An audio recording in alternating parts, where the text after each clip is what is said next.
Coming up on Locked On Dodgers, the Giants are not signing Carlos Correa. Carlos Correa is heading to the Mets. Big late night news that came about. We'll get into that. Brandon Drury also signed with the Angels. We'll get into that. And we'll watch Jeff talk about Carlos Correa maybe coming to the Dodgers because he did that before Carlos Correa went to the Mets. That's what's on tap, so make sure you keep it locked on Dodgers. You are Locked On Dodgers, your daily Los Angeles Dodgers podcast. Part of the Locked On Podcast Network, your team every day.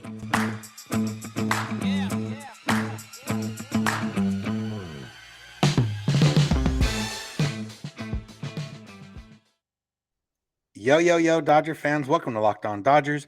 We are part of the Locked On Podcast Network, the number one local sports daily podcast network.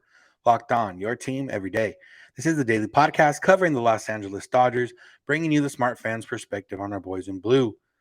We can be found wherever you find podcasts and on YouTube simply by searching for Locked On Dodgers and subscribe in both of those places, and you'll never miss a day because you know we're not going to. If this is your first time listening or watching, I'm Samperio, usually joined by my co-host Jeff Snider, who will be joining you guys later in the episode. And we're both lifelong Dodger fans that currently cover the team.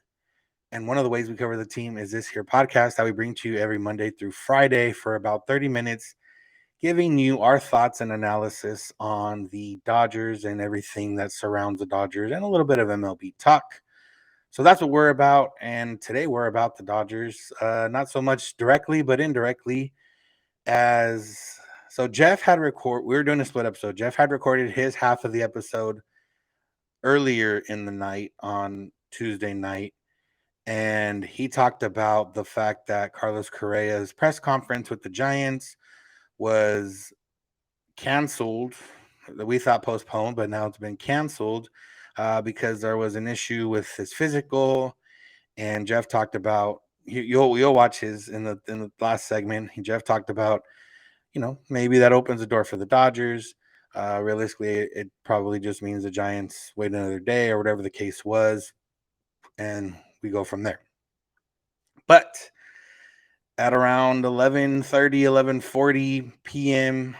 Pacific time, John Heyman tweeted that Carlos Correa was signing with the Mets a 12-year, $315 million deal.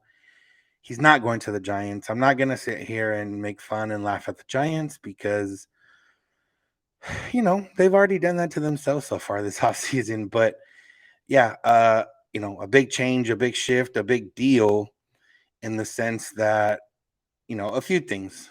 The Giants were maybe going to compete for a playoff spot with the addition of Carlos Correa and the other additions they made this offseason, which meant that there was 3 teams in the West playing for the playoffs with the Diamondbacks a potential sleeper, 3 teams in the NL East for sure going for playoffs with the Mets, Braves, and Phillies, and then probably like 2.5 teams trying in the Central with the Cardinals, Brewers, and Cubs.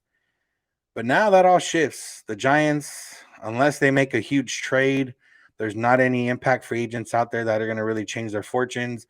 They're not looking like a playoff team anymore.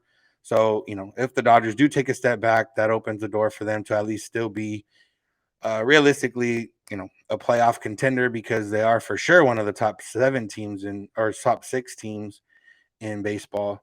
And this just eliminates one other team that could have potential. I mean, the Giants, I guess they could, they did in 2021, but I don't see it happening. What it does is shift a little bit of power to the Mets. The Mets, Steve Cohen, John Heyman had the initial report. It was confirmed by a few other reporters, but John Heyman talked directly to Steve Cohen, and basically, the deal with the Giants fell apart over his physical, something the Giants saw, and I believe either Scott Boras, the doctors that they had or whatever, disagreed. Thought it might lead to an adjustment in salary or an adjustment in years or maybe some wording in the contract. But apparently not. It broke down the deal, and Steve Cohen stepped in and signed Carlos Correa to a big year deal, putting the Mets payroll at around $380 million now, I believe. It's going to put them probably around 450 or 480, somewhere over 450 mil after you add in the luxury tax. Apparently, Steve Cohen doesn't care about the luxury tax. And makes the Mets more formidable. They had a big bat. Carlos Correa is going to play third base over there. His buddy Carlos Lindor, not Carlos Lindor, Francisco Lindor is going to play shortstop, and that's the way it goes there. The other part too of it is, the NL East is going to be strong, and it's going to be the Braves Phillies. Braves won it last year. The Phillies made it to the NLC or to the World Series, and then the Mets were a 100-win team, but didn't get past the Padres, similar to the Dodgers. So it's gonna be fun because this puts a lot of what the Dodgers usually have: the expectations, the payroll talk, the superstar lineup, everything, blah blah blah, all that kind of stuff. That puts the onus on the Mets now. The Dodgers are the little small market Dodgers, struggling to spend 200 mil this offseason, and struggling to give out any multi-year deals. So it puts the onus on the Mets. I don't know if that's ever really an issue for the Dodgers. I can't say. I don't think the players think about that when they're playing in the game. But, maybe it's a little bit of a different philosophy, mentality, thought process when you're not the big one, you're not the big gun. I mean, there's, everyone's still going to want to beat the Dodgers, but you're not the Mets now. The Mets are that team with the stacked lineup and the big payroll and everything else and the big market. And, that's the Mets now. So that moves over to them. The other part of this is what it does to the 2023 offseason because, realistically, unless, like I said, unless the Giants pull off a big deal, and if they do, that doesn't necessarily mean that they're going to spend big money, then they're not going to have a great team and they're going to have a lot of money left over, which now puts them in the Shohei Ohtani race next offseason because they're still going to need a superstar. They're still going to want that big name, and they're going to have all that money waiting there to collect. Especially Brandon Crawford's deal ends. So I'm sure I'm sure they have. I don't know the roster as deep, but I'm sure there's other guys coming off the books. So that opens it up for Shohei Ohtani and gives the Dodgers a legitimate competitor for Shohei Ohtani because the Mets. I mean, Steve Cohen could do it, I guess, but you would think the Mets would be out. And after that, there's not that many teams realistically that would offer Ohtani, whatever, 350, 400, 450, whatever he's going to get. You can't imagine that there's that many teams going to be able to do that. The Giants would be that team. So this does help the Dodgers in 2023 coming up, but it might give them competition for the offseason after that. But, we're not going to worry about that right now, but that is one trickle effect that could come from this is that now the Giants maybe don't punt on the next season, but try to see which young guys are going to be around and part of the core and maybe go for the big fish next offseason. So that's part of it.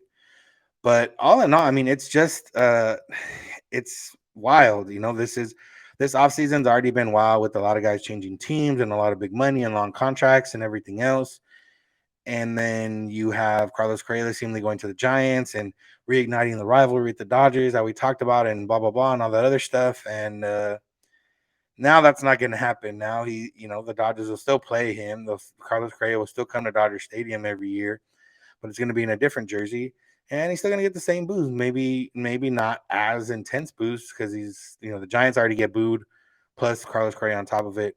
Now it might just be, the normal drowning of booze that he gets when he comes to Dodger Stadium. He's already been here as an Astro and as a Twin and got loud boos each time. So that's what really comes of it when it comes to affecting the Dodgers. It's, crazy, wild, nuts, insane, all those, using those in, the technical term of being pretty, I don't know, incredible, whatever you want to word it. It was, a fun night on Twitter. Like I said, with it being that late, a lot of Dodger fans, like you guys maybe listening, just found out that Carlos Correa is going to the Mets. A lot of Giants fans are probably going to wake up in the next few hours, or at least when I'm recording this, or are already awake and have seen the news and are, licking their wounds maybe. A lot of Mets fans were probably waking up soon as of right now and definitely already awake by the time you guys listen to this episode and seeing that they are getting Carlos Correa. So that's it on that end. Carlos Correa is going to the Mets. He won't be a Giant. The Giants are not going to be good next year. And, that's a reason to smile at the very least that it's going to take a miracle for the Giants to be competitive in the NL West and in the NL playoff race in general. So, shout out to everyone that was involved. It's hard to be really happy because he is going to a team that realistically is more of a threat to the Dodgers than the Giants would have been. The Giants could have been a threat for a postseason spot, but not necessarily a big threat because I didn't think they were as good. Now the Mets are a legitimate threat, along with all the other teams that, added this offseason, with the Phillies adding Trey Turner and the Padres adding Bogarts and, everything else. But it'll just make the year more fun. And like I said, puts that pedestal that the Dodgers have been on, puts it on the Mets now. The Dodgers can fly under the radar a little bit maybe and play a little more free and see what these young guys can do. So, yeah, that's it. I'm sure there'll be more that comes from this. Maybe, some more fallout or whatever the case is. We'll get into that on tomorrow's episode. The rest of this episode is Jeff talking about Brandon Drury signing with the Angels and why he's okay with it. And we're going to leave the last segment of Jeff before Carlos Correa went to the Mets, of Jeff talking about the Giants and the fallout or the fall through of the press conference and how that maybe leads it to going to the Dodgers and everything else. And we'll just leave it in here for a little, Easter egg down the line, or not Easter egg, but just fun to see what Jeff was thinking at the time. And literally probably less than an hour after he told me he was done with his half of the episode is when everything happened in terms of Correa going to the Mets. So that's what's on tap for the rest of the episode. Make sure to stick around and watch along or listen along. And thank you for making Locked On Dodgers your first listen. This episode is brought to you by BetOnline. BetOnline.net is your number one source for sports betting info, stats, news, and analysis. Get the latest odds and trends for every professional and amateur league out there. From pro football to college bowl season, basketball, everything else, we've got it all at betonline.net. If you love sports podcasts, and I suspect you do, you can find those at BetOnline as well. We're always the fastest and easiest way to get your betting info. Head to the website today or use your mobile device to learn more. BetOnline, where the game starts. He's a free agent. As you remember, he was with the Reds at the beginning of last year, and then he got traded to the Padres, played pretty well for the Padres, and then became a free agent. He actually won the Silver Slugger Award for what are they called? Utility players, guys who don't have one dedicated position. He won that Silver Slugger Award in 2022. He had an 813 OPS, which is a 122 OPS plus. He hit 28 homers, 87 RBIs, and he was definitely better with the Reds. He only had a 724 OPS with the Padres, batted 238, only 290 on base percentage, but still a solid year for Brandon Drury. In the last 2 years, and Drury's been good the last 2 years. In 2021, very limited time, 51 games, only 88 plate appearances. He had a 111 OPS plus. In 2022, it was 122. You combine those 2 years, and his OPS plus the last 2 years is 121 and 809 OPS. Solid couple years with the bat. And he's had 2.8 WAR combined between the last 2 years. The problem with Brandon Drury is that 2.8 WAR the last 2 years brings his total career WAR for his 8-year career up to 2.1, which is actually less than 2.8, which, if you can do the math, tells you his WAR for his first 6 seasons combined was negative 0.7. And he's only had one solid year before. In 2017 with the Diamondbacks, he had a solid year, and that was mostly because he played good defense. Played second base, which is a little bit more valuable position. It's the only time he's been above replacement level defensively in his career. Played basically full time and had a 91 OPS. So he was a almost league average hitter. He was decent. That's been his best year until this year, 2022. And so the Angels signed him for 2 years and $17 million. So $8.5 million a year. Based on 2022, Brandon Drury's totally worth that. The problem is, how do you know which version of Brandon Drury you're getting? Did he actually figure out how to hit when he was 28 years old and he turned a corner and now he's a good hitter? Or has he just had a good couple years, a good year and a half, And he's still the same Brandon Drury that actually has a career OPS plus of 93. He's been a below average hitter throughout his career. His career on base percentage is 302. Doesn't get on base. And then you get to the other thing. And I'm not meaning to bash on Brandon Drury. This is all to explain why I'm fine with him signing somewhere other than the Dodgers. I know when Vince and I did our draft last week, Vince picked Brandon Drury. He wanted Drury on the Dodgers.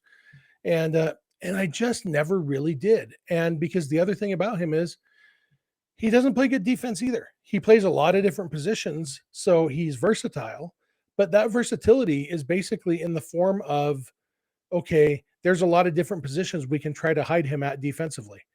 And he's not a Chris Taylor who can actually give you good defense at multiple positions like Kike Hernandez could, even Max Muncy. Max Muncy has turned himself into a solid defender at a few different positions. That's valuable. Brandon Drury, if he's not hitting, he's not providing any value because he's not going to be providing value with his glove other than he can play a lot of different positions. And so since there's so much risk, I wouldn't have been on board with giving Drury 2 years. I think the $8.5 million, if the Dodgers had signed him for 1 year, $8.5 million, I'd be like, cool. Okay. It's 1 year. The Dodgers only gave JD Martinez 1 year, and he has a much longer track record of being an excellent hitter than Brandon Drury does. If JD Martinez only got 1 year, there's no way in the world that Brandon Drury was going to get more than 1 year from the Dodgers. And on this free agent market, there's kind of no way in the world he wasn't going to get a 2-year offer from somebody. And so it always seemed like a long shot for me for him to come to the Dodgers because this market, he was going to get more than it would have been smart to give him. And the Dodgers generally try to do the smart moves. And so I'm not heartbroken about Brandon Drury. I'd still like to have Gene Segura. He can play multiple positions and actually play them well. He's, maybe not as good a hitter at his peak as Brandon Drury, but he's probably a more consistent hitter, makes better contact, just, a lot of different things. And like I said, solid defense at a couple positions. I wouldn't mind that move at all. But Brandon Drury, okay, good luck with the Angels. I don't mind. I have nothing against Brandon Drury, but I am not heartbroken that it's not the Dodgers who signed him. Did you know that driving high is considered driving under the influence? That's right. Driving under the influence of marijuana is against the law in every state, even in states where marijuana is legal. That means driving high could get you a DUI. And if you think law enforcement officers can't tell when you're driving high, you're wrong. Your friends can tell, your coworkers can tell, even your parents can tell. Everyone can tell. So it makes you think that law enforcement officers don't know when you're driving high. Driving under the influence of marijuana can slow your response time and change how you perceive time and speed. So even if you think you're fine to drive when high, you're not. Because the bottom line is if you feel different, you drive different. And driving high is under the influence. So remember, drive high, get a DUI, paid for by NHTSA. Let's talk about the Dodgers. And first, let's talk about the Giants, actually. Carlos Correa. As you recall, Carlos Correa, cheater from the 2017 Astros, belligerent about it, went to the Twins last season, signed a 3-year deal with an opt-out, took that opt-out, became a free agent again, agreed to a huge contract with the Giants. Well, the press conference to announce the official signing of Carlos Correa was scheduled for Tuesday by the Giants, and it got postponed. And all we know at this point is there was an issue with his physical. And so we don't know if it was a minor issue that just meant, hey, we got to push this press conference back a day, or if it was a major issue that makes them think, I'm not sure we want to give you 13 years. And until things are final, nothing's final. I'm reminded of 9 years ago, the Dodgers agreed to a contract with a late 20s free agent infielder, and then there were issues with his physical, and they ended up signing to a minor league contract instead of his agreed upon deal. That was Justin Turner. I suspect that Carlos Correa won't fall all the way down to a minor league contract, but it leaves open this intriguing possibility. If the Giants say, you know what, we're not comfortable with more than 7 years based on what we're seeing on your physical, and I don't have any, I've never worked in a major league front office. I don't know what they'd have to see on the physical that makes them say we're cool with 7 years, but not 13. It seems like it would have to be some sort of chronic or degenerative thing that makes them think, okay, well, we think he'll be fine into his mid 30s, but probably not into his late 30s. But so if that happened and they wanted to renegotiate, well, does that open the door back up for the Dodgers? Because the Dodgers might be interested in a 6 or 7 year deal on Correa. And obviously there's all the baggage. And we've talked ad nauseum about the baggage around Carlos Correa. And Vince and I have both stated our opinion, which is that at this point, if he can make the team better, we're on board. And I feel like you're punishing, like the Dodgers already got screwed over by the Astros in 2017. And now it seems like the Dodgers are the only team that morally isn't allowed to be in on Carlos Correa, which means the Dodgers get screwed over again because they have to take the moral high ground by refusing to do business with Carlos Correa, even though he's the best shortstop in baseball. And that's it's silly to me. And obviously I don't like Carlos Correa, but if he played for the Dodgers and he played well, I'd root for him. I'd cheer for him. I wouldn't buy his jersey. He's never going to be my favorite player on the Dodgers, but if he can make the Dodgers better, I'm okay with that. If he can make them better legitimately, obviously there's limits. I don't want him to come in and cheat to help the Dodgers win. But I don't think that's going to happen. I don't think he was he didn't spearhead the cheating effort. He definitely went along with it and participated in it. But it wasn't his idea. That was Carlos Beltran. I don't know. I don't think the Dodgers should be punished more than other teams because Carlos Correa is still in the league. He's going to play for somebody. Might as well be the Dodgers if he's good. Chances are he's still going to go to the Giants. I mean, the most likely outcome is he's still going to go to the Giants on the same 850-year deal that he signed. And, that maybe they'll make some sort of adjustment, something. But chances are he's going to go to the Giants. And, probably shortly after you listen to this episode, we'll find out, yep, okay, everything's cleared up. We're doing the press conference on Wednesday instead and blah, blah, blah, blah. But for one day, we can talk about the possibility because, like I said, if it drops down to a more reasonable cost for Correa, I can see the Dodgers being in on it. The one thing that makes me think maybe not is we're into late December now, and the Dodgers are this committed to getting under the luxury tax. Doesn't mean they have to, but they've gone this far, and they're still under it, and they're almost done building their team. Doesn't mean they wouldn't scrap things and say, okay, let's go with Correa. That would put them over the luxury tax. They're still not in any danger of being over the higher tiers, but it's the compounding effect. If you're not familiar, the luxury tax gets steeper and steeper for each year that you are over the tax. You get under it for 1 year, you reset those because it's just consecutive years. And so the Dodgers are, if they go over it again, it'll be their third year in a row, which puts them at the highest multiplier.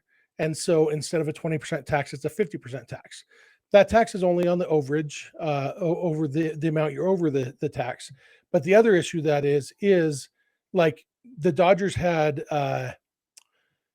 Tyler Anderson and Trey Turner, who both rejected qualifying offers and signed elsewhere. So the Dodgers get draft picks for those guys. If the Dodgers were not in the luxury tax, those draft picks would be after the second round, I think. But because they are in the luxury tax last year, those draft picks go after the fourth round instead. So there's all sorts of ramifications for being over the luxury tax other than just money, but it's mostly just money. And so, if Carlos Correa became available on a reasonable, especially if he became, if Correa felt like whatever issue with his physical was going to get cleared up, but it was going to cost him too much right now. And so maybe he decided to do something like what he did last year, a 2 or 3 year deal with an opt-out. I think the Dodgers would absolutely be in on that. Especially if you do a 3-year deal with an opt-out and you can, you front load it for Correa, but then that backloads it for purposes of luxury tax. For example, if they did a 3-year, $70 million deal, and the first year he gets $40 million, and the next 2 years he gets $15 million each, and put an opt-out after year one. So he would get his $40 million, but he would only count $23 million towards the luxury tax because that's the average annual value of the contract. So I could see them doing something like that, maybe. Again, I don't think it's likely. I think he's going to end up with the Giants. I think they're going to work this out, but I don't have any idea what they saw in his physical. And the fact that they postponed announcing it means it's at least serious enough that they weren't totally confident, totally sure that it was going to be okay. And so it's fun to think about. And, I know a lot of you are just in the camp of no way on Correa ever, ever, ever. And I respect that. I don't have any issue with that philosophy, that belief. I don't feel that way anymore. I used to, but I don't anymore. But I totally get why people do. But for now, I'm gonna go to bed tonight dreaming that things fall through and the Dodgers sign Carlos Correa, and I hope that's okay with you guys. All right, that'll do it for today's episode. Thank you all for listening. Thank you for making Locked On Dodgers your first listen of the day every day. Check out Locked On Sports today for your second listen. Peter Bukowski brings you the biggest stories from around the sports world in 20 minutes. Get the analysis and opinions before anyone else with our local and national experts and insiders. Locked On Sports Today podcast is available on YouTube or wherever you get your podcasts, which is also where we're available, Locked On Dodgers, on YouTube or wherever you get your podcasts. You can also find us on social media, Twitter and Instagram. You can also find Jeff on Twitter at Snider. I'm at Vince Samperio. DMs are open on all those accounts if you need to get a hold of us. If you're not listening every single day, please try to add at least 1 or 2 days to your mix. If you haven't told your friends and family about us, please tell your friends and family about us. The season is going to be fast approaching after we hit the new year, and you want to make sure all your friends are up to date and up to speed with what's going on in the Dodger world, and that's what we're going to bring you because we're here every Monday through Friday for you guys. So thank you for listening if you have, and thank you for spreading the word if you're going to do that. You can also send us an email if you need to get a hold of us, lockedondodgers@gmail.com, or leave us a voicemail text at 323-863-5625. We're here every weekday morning, and we hope you'll be with us when you get in your car or if you're at home. Tell your smart device, play podcast, Locked On Dodgers. And remember, you don't have to agree. You just have to listen. Have a good one.